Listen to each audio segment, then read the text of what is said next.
Hai, Assalamualaikum. Ni kita nak review satu barang baru sampai, dashboard Evo hitam complete, aircon digital complete wiring aircon digital. Kita tengok dashboard dulu. Dashboard warna hitam, tak ada luka, memang cantik dashboard dia. Okay, dashboard, aircon vent pun masih okey. Center aircon vent okey. Ini laci okey juga cup holder pun ada. Cup holder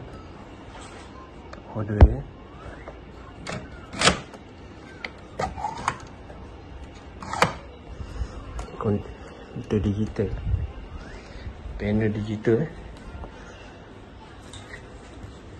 Ni pun okey. Ni semua ni patah sikit lah, tapi masih okey lagi. Ada switch.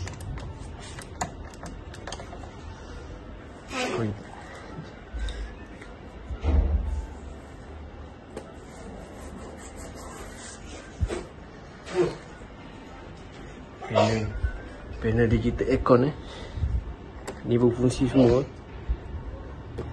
Okay, complete dengan steering cover, gear console dengan cover di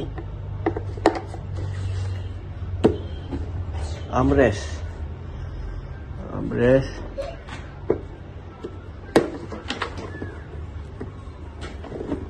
Ada switch apa tak?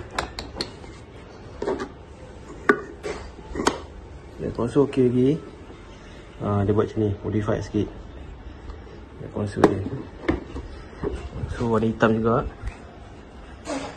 complete dengan sistem blower aircon. Ini digital punya,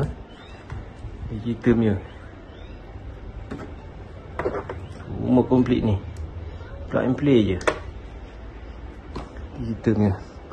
Ini pula bracket center dashboard, center punya bracket. Ini pula wiring panjang complete sampai lampu belakang. Lampu belakang kat sini. Ni lampu belakang, soket dia, soket lampu belakang. Ini fuse box dashboard.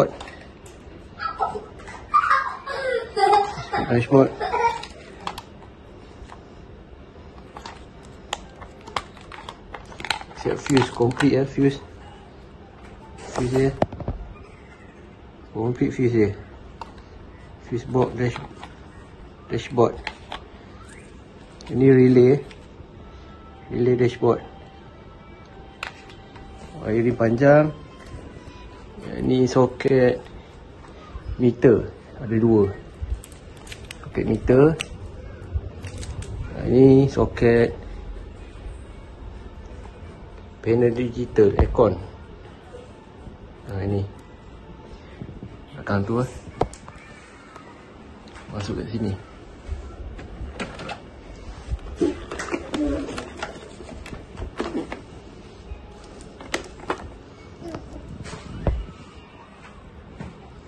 Ini soket aircon.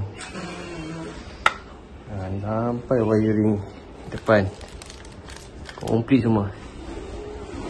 Okay, untuk dijual dashboard complete aircon digital warna hitam. Okay, bye.